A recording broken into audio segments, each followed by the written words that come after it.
경북대 홍원나 총장이 국민의 미래 비례대표 공천 신청을 했다 하루 만에 철회했습니다. 당내에선 사퇴하라는 목소리가 커지고 있습니다.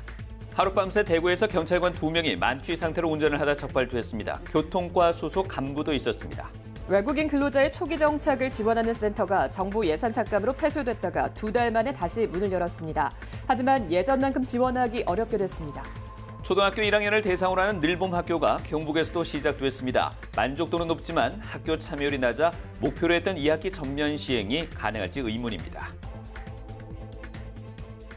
여러분 안녕하십니까? 3월 8일 금요일 아침 대구 MBC 뉴스투데이입니다. 네, 오늘 대구와 경북 지역은 대체로 맑은 가운데 일교차 크겠습니다. 주말 동안 아침에는 꽃샘추위가 기승을 부리겠습니다. 유하경 기상캐스터입니다. 오늘은 오랜만에 하늘은 맑지만 기온이 조금 내려갔습니다. 찬 공기가 내려오면서 오늘 대구의 아침 기온은 1도로 대부분 지역에서 어제보다 기온이 낮아졌고요. 기온이 낮은 경북 북부를 중심으로는 영하 5도까지 떨어진 곳도 있습니다. 그래도 낮에는 10도를 웃돌겠고요. 모레까지 계속해서 아침 기온이 평년보다 낮겠습니다. 주말 동안 꽃샘추위가 이어지며 쌀쌀하겠습니다. 바람도 강하게 불어 체감 온도는 더욱 낮아 춥겠고요. 일교차가 커 감기 걸리기 쉬운 시기인 만큼 건강 잘 챙기시기 바랍니다. 내일 아침까지 울릉도와 독도에는 가끔 비 또는 눈이 내리는 곳이 있겠고요. 더불어 어제 비 또는 눈이 내린 지역에서는 밤사이 기온이 떨어져 빙판길이나 도로 살얼음이 나타나는 곳이 있어 유의하시기 바랍니다. 당분간 낮과 밤의 기온차가 큰 가운데 맑은 하늘 이어지겠고요. 다음 주 월요일과 화요일에는 봄을 재촉하는 비가 내릴 전망입니다. 날씨였습니다. 경북대 홍원나 총장의 정치적 행보가 학내 갈등을 키우고 있습니다. 4월 총선 비례대표로 후보자 공천을 신청했다가 큰 논란이 일자 하루 만에 출마 의사를 번복했는데요. 학내 구성원들 사이에서는 총장 자리를 이용해서 정치 입문을 노렸냐며 사퇴하라는 목소리가 커지고 있습니다. 박재영 기자입니다. 학교 명예 실추시킨 홍원나 총장 퇴진하라! 퇴진하라! 퇴진하라! 퇴진하라! 경북대 학생, 교수 등 구성원 10여 명이 홍원나 총장을 규탄하는 피켓 시위에 나섰습니다. 홍 총장이 그제 국민의힘 위성 정당인 국민의 미래에 비례대표 후보자로 접수했다가 하루 만에 공천 신청을 철회했기 때문입니다. 총장직도 사퇴하지 않은 채 정계 진출을 시도했다는 소식에 학내 구성원들의 반발이 빗발쳤습니다. 국립대학교 총장으로서 이게 과연 있을 수 있는 일인가? 당연히 있을 수가 없는 일이고. 특히 홍 총장은 최근 금호공대와의 통합, 무전공 확대, 의대 정원 대폭 증원 등 논란이 큰 사안에 대해서 학내 반대를 무릅쓰고 정부 정책을 무비판적으로 수용했다는 지적을 받고 있습니다. 이런 행보가 정계 진출 수단으로 이용된 게 아니냐는 의심까지 사고 있습니다. 그가 보인 행보는 반교육, 반민주, 반사회적이었고 전혀 교육계를 대표할 만하지 않았습니다. 홍원나 총장의 독단적인 학교 운영을 우리는 알고 있습니다. 논란이 커지자 홍 총장은 구성원에게 드리는 글을 통해 비례대표 후보자 신청과 철회 과정에서 학내 구성원에게 실망과 상처를 드린 데 진심으로 사과드린다고 밝혔습니다. 그러면서 의대 정원 증원 추진과 비례대표 후보자 신청은 무관하다며 남은 임기 동안 총장으로서 책임을 다하겠다고 덧붙였습니다. 이에 대해 학내 구성원들은 진정성 없는 변명에 불과하다며 총장 퇴진을 촉구했습니다. 1238명의 교수를 대표하는 경북대 교수회는 입장문을 내고 더 이상 홍원나 총장을 신뢰할 수 없다며 빠른 시일 내에 총장직에서 물러나길 바란다고 촉구했습니다. 이 자괴감을 가지고 있고 너무 큰 모욕감을 느끼고 있는 상황입니다. 아직 임기도 한참 남으신 분이 결국은 자기 자신의 야망을 위해서 이 학교 전체를 이끌어야 하는 이 임무를 저버린 상황이 온 것입니다. 홍 총장 공천 신청 논란에 대해 한동훈 국민의힘 비대위원장은 어제 열린 비대위에서 오해받을 비례 공천을 하지 않겠다고 했습니다.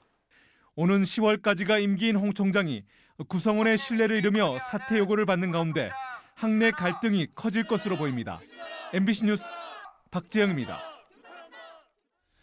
하룻밤새 대구에서 경찰관 2명이 만취 상태로 운전을 하다 적발됐습니다. 다른 차를 들이받는 사고를 내고도 그대로 달아났습니다. 음주운전을 막아야 할 교통과 소속 경찰 간부도 있었습니다. 손은미 기자입니다. 한밤중 검은색 차량이 아파트 단지 안으로 빠르게 들어갑니다.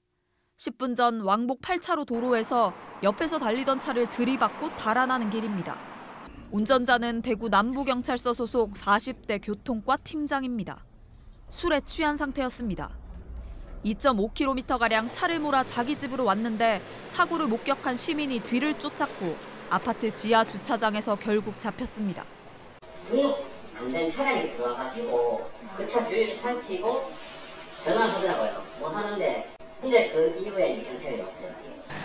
당시 혈중 알코올 농도는 0.133%, 면허 취소 수준인 0.08%를 훨씬 웃도는 만취 상태였습니다.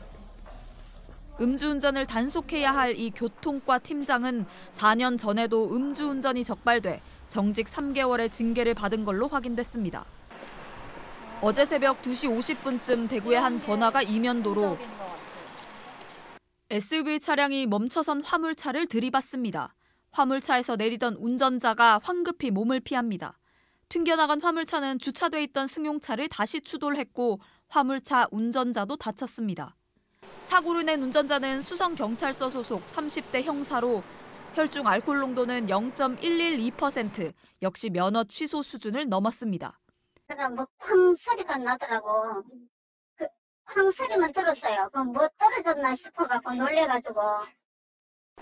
근처에서 술을 마시고 가다 사고를 낸 걸로 드러났습니다. 대구경찰청은 두 경찰관을 직위 해제하고 수사가 끝나는 대로 감찰을 벌여 징계할 방침입니다. 대구에서는 지난해에도 경찰 6명이 음주운전으로 적발돼 기강회의로 경찰청 감사를 받기도 했습니다. MBC 뉴스 손은민입니다. 전국의 외국인 근로자 지원센터가 정부 예산 삭감으로 폐쇄될 처지라는 보도 몇 달 전 해드렸는데요. 지자체와 중앙정부가 함께 예산을 마련해 폐쇄 2달 만에 다시 문을 열었습니다. 하지만 예산이 대폭 줄어들어 예전만큼의 지원은 되지 않고 있습니다. 그나마 국비 지원도 최대 3년이면 끝나서 한시적인 미봉책에 그치지 않을까 걱정입니다. 변예주 기자가 취재했습니다. 2달간 굳게 닫혔던 대구 외국인 근로자 지원센터의 불이 다시 켜졌습니다. 상담사들은 그동안 급여도 없이 외국인 근로자들에게 도움을 주고 있었습니다. 페이스북에 하고 그리고 SNS에 근로자들이 저한테 연락 많이 왔고 도움이 많이 부탁했었어요. 이곳 센터는 정부의 예산 삭감으로 지난해 12월 31일 폐쇄됐다가 공모사업에 선정되면서 이번 달부터 다시 문을 열었습니다. 늦게나마 국회에서 예산을 편성하면서 지자체와 고용노동부가 절반씩 부담해 외국인 근로자 초기 정착을 돕기 위한 사업으로 센터 운영을 재개한 겁니다. 임금 체불 같은 고충을 상담하고 한국어 교육 등을 통해 한국 생활 적응에도 도움을 줍니다. 사업은 종전대로 이렇게 목표를 가지고 이렇게 시행을 하려고 합니다. 교육 사업은 정보관 교육생을 모집하는 데는 뭐 한 달 정도 시간이 걸리지만 외국인들은 다시 의지할 곳을 찾게 됐다며 기대감을 드러냈습니다. 기분도 좋고 뭐 일상생활에서 뭐 힘들어하는 친구들도 다시 뭐 수업이나 다른 법을 거나 뭐 법무부 교육 등 이런 것도 다시 듣게 되고 2달 만에 다시 문을 열었지만 예산은 지난해 5억 6천만 원에서 4억 원으로 약 70% 수준으로 줄었습니다.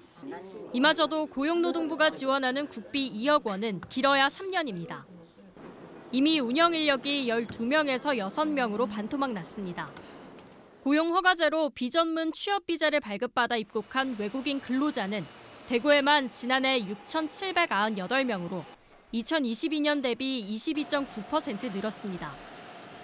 대구시는 정부 지원이 끊기더라도 자체 재원으로 센터를 계속 운영한다는 방침이지만 장담하기 어려운 상황입니다. 외국인 근로자 지원센터 예산이 줄어드는 가운데 외국인 근로자는 계속 늘어나며 지원에 한계가 있다는 지적이 끊이지 않고 있습니다. MBC 뉴스 변예주입니다. 신학기를 맞아 이번 주부터 초등학교 1학년을 대상으로 하는 늘봄 학교가 경북에서도 시작돼 시범 운영되고 있습니다. 맞벌이 부부의 보육 부담을 덜기 위해서 오전 7시부터 저녁 8시까지 학교 내에서 방과 후 수업과 돌봄을 해주는 건데요.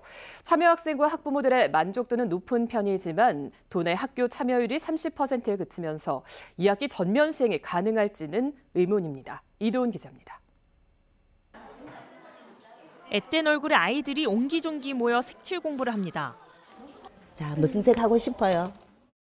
4교시 12시 반이면 학교 정규 수업이 끝나는 초등학교 1학년 신입생들이 방과 후 수업 시작 전까지 남는 두어 시간을 이곳 늘봄 학교에서 보내는 겁니다. 틈새 시간을 이용한 놀이교육은 교사 자격증이 있는 외부 강사가 맡습니다. 외부 강사를 고용하는 것부터 늘봄 학교 운영에 필요한 프로그램이나 예산 등 행정 업무 전반은 전담 기간제 교사의 몫입니다. 프로그램이나 뭐 시간이나 아니면은 그런 내용들 아니면 장소, 출석부, 다음에 이제 그 예산 관련. 초등 저학년 자녀의 이른 학교 시간에 맞춰 부모 중 한 명이 직장을 그만두거나 부모 퇴근 전까지 학원 여러 개를 보내는 학원 뺑뺑이를 고민했던 맞벌이 학부모들은 늘봄이 반가울 수밖에 없습니다. 방과 후 수업이 있어도 시간이 뜬다고 하잖아요. 그러면 엄마들은 와서 아이를 데리고 있다가 1시간도 채 안 되는 시간에 다시 데려다주고. 하지만 이렇게 늘봄 학교를 운영하는 경북 지역 초등학교는 불과 30%대, 152곳이 전부입니다. 그중에서도 아침과 저녁 시간대 모두 늘봄 학교를 운영하는 곳은 31개교뿐입니다. 희망하는 학교만 시행한 건데 늘봄 운영으로 교사 업무 과중을 우려하는 교직 사회의 반발이 컸기 때문입니다. 특히 작은 학교가 많은 군 단위의 학교에서는 외부 강사 채용이 쉽지 않아 기존 교사들의 개입이 불가피하다는 겁니다. 학급 수업이 끝나고 나면 담임 선생님들은 다음 수업을 준비하셔야 하고 또 학생들 개별 생활 지도나 상담 문제도 있습니다. 그런데 이제 그 시간에 이 늘봄 학교에 남아 있는 학생들 인솔이나 그 학생들 사이의 그 관리 문제 같은 걸로 이제 일을 하게 되면 경북교육청은 교사가 본연의 업무에만 집중할 수 있도록 경북도청과 협력해 추가 인력을 수급할 계획이라고 밝혔습니다. 아침 돌봄에 필요한 인력을 도청에서 지원을 해주고 저녁 늘봄을 하는 데 필요한 안전관리 인력이라든가 학생들 수송에 필요한 차량 그리고 운전원까지도 지원하는 것으로. 교육부는 늘봄 학교를 2학기에는 1학년 전체로 내년에는 초등 2학년까지 오는 2026년엔 초등 전학년으로 확대하겠다는 청사진을 앞서 밝힌 바 있습니다. 교사가 아닌 전문 늘봄 인력의 체계적인 확보가 전제돼야 학교 현장의 갈등을 막고 늘봄 학교 제도의 취지를 살릴 수 있을 것으로 보입니다. MBC 뉴스 이돈입니다.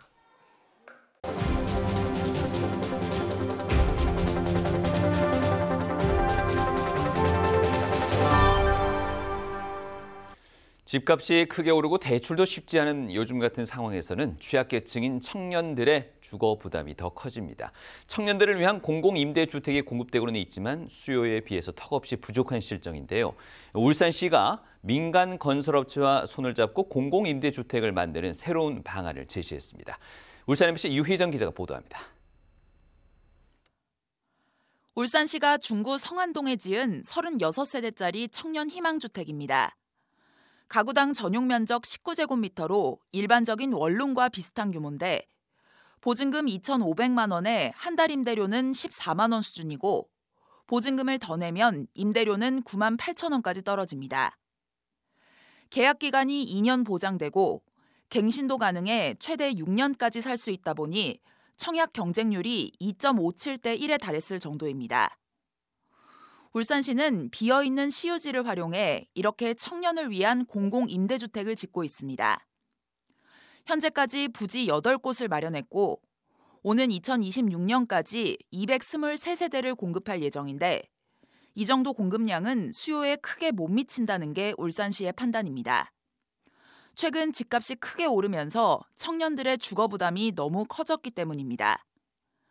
청년들은 소득이 거의 없거나 이제 막 사회생활을 시작하다 보니 한 달 소득 중에 월세로 쓰는 돈의 비율도 일반 가구보다 높습니다. 울산시는 청년들을 위한 새로운 주거 정책으로 민간 건설사가 지은 임대주택용 건물을 사들여 청년들에게 빌려주는 제도를 도입했습니다. 임대주택을 짓는 주체가 울산시에서 민간 건설사까지 확대되는 건데 대신 지자체가 건축비에 제한을 두기 때문에 저렴한 비용의 임대에도 손해가 나지 않는 구조입니다. 이 사업으로 공급하는 청년주택은 시세 대비 저렴한 임대료로 지원하기 때문에 주거 안정에 더 큰 도움이 될 것으로 기대됩니다. 또 다른 장점도 있습니다. 울산시가 직접 짓는 청년 임대주택은 시유지만 활용할 수 있고 이 시유지를 공공주택으로 활용하기 위해 각종 심의 절차를 걸치는데 1년 가까이 시간이 걸립니다. 하지만 민간 건설사는 사유지도 자유롭게 매입할 수 있어 부지만 확보한다면 바로 임대주택을 지을 수 있습니다. 임대주택을 설계하고 시공하는데도 울산시는 모든 과정을 공모를 통해 진행하다 보니 시간이 오래 걸리지만 민간 건설사는 스스로 모든 과정을 처리해 시간을 아낄 수 있습니다. 울산시는 이런 방식으로 청년 임대주택 120세대를 빠르게 추가 공급할 수 있을 것으로 기대하고 있습니다. MBC 뉴스 유희정입니다. 더불어민주당 대구시당은 오늘 세계 여성의 날을 맞아 논평을 내고 위안부 피해자 할머니를 비롯해 여성의 권리와 지위 향상을 위해 투쟁한 여성의 노력에 경의를 표한다고 밝혔습니다. 민주당은 여성 채용과 사회 진출이 늘어나 차별이 사라지고는 있지만 지금도 여전히 사회 구조적인 문제와 문화 속에 내재된 여성 차별이 남아있다고 지적했습니다. 녹색정의당 대구시당과 대구노회찬재단은 어제 여성 노동자와 활동가들에게 장미를 전달했고 오늘은 2년 넘게 정규직 전환 투쟁을 하는 건강보험공단 고객센터 노동자에게 장미를 전달하기로 했습니다. 경상북도가 저출생 극복을 위한 정책을 상반기부터 시행하도록 추진하기로 했습니다. 우리 동네 돌봄마을과 중소기업을 위한 조기 퇴근 돌봄 등은 세부 추진 계획과 재원 집행 방안까지 마련해 곧 현장에 적용할 예정입니다. 신혼부부 임차 보증금 이자 지원과 청년 신혼부부 주거 안정 월세 지원 등도 대상과 금액을 결정하고 관련 절차가 완료되면 바로 집행할 계획입니다. 양육 친화형 공공임대주택은 올해 사전 절차를 진행하고 5개 시군의 지역 밀착형 공공임대주택을 공급하기 위한 사업비는 상반기 추경에 반영합니다. 아이 동반 근무 사무실, 아빠 출산 휴가 한 달, 보육 휴가 신설 등은 도청에서 우선 시범 운영한 뒤에 확산하기로 했습니다. 갈대밭에 불을 질러 1,500평을 태운 40대 남성이 경찰에 잡혔습니다. 경북 구미경찰서에 따르면 이 남성은 지난 2일 오후 5시쯤 구미시 고아읍 낙동강변 상수원 보호구역 안 갈대밭에 라이터로 불을 지른 뒤 오후 6시쯤에는 2km가량 떨어진 갈대밭에 잇따라 불을 질렀습니다. 지난 3일에도 구미시 고아읍의 한 정자에서 책을 태우려다가 순찰하던 산림감시원에게 적발되기도 했습니다. 경찰 조사에서 이 남성은 갈대밭에 불을 붙이면 어떻게 되는지 궁금했다고 진술했습니다. 경찰은 전기자전거와 버스를 타고 20km가량 도주했던 남성을 지난 3일 오후 5시쯤 긴급 체포했고 검찰에 송치할 예정입니다. 대구시와 산하 공공기관이 설치하는 공공시설물의 비용을 시민에게 알리도록 조례 제정이 추진됩니다. 김태우 대구시 의원은 공공시설물 설치 및 건축 비용 공개에 관한 조례안을 대표 발의해 이달 15일 본회의를 통과하면 시행됩니다.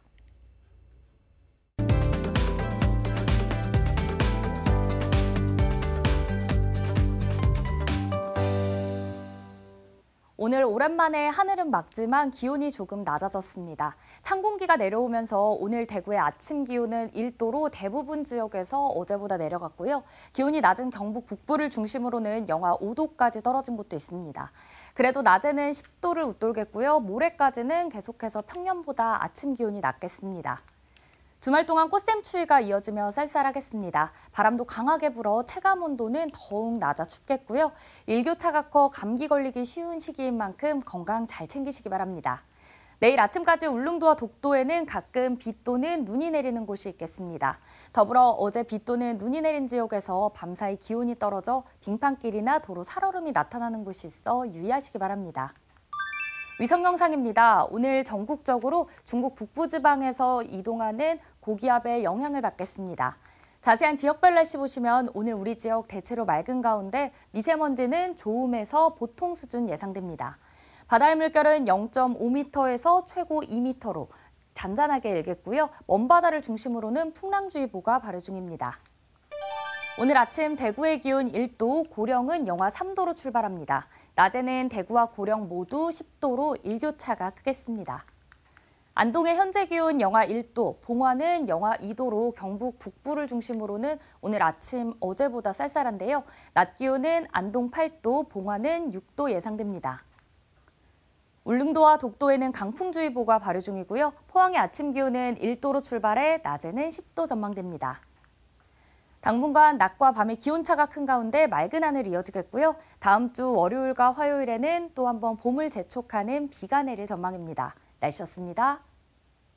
금요일 아침 대구 MBC 뉴스투데이를 마치겠습니다. 시청해주신 여러분 고맙습니다.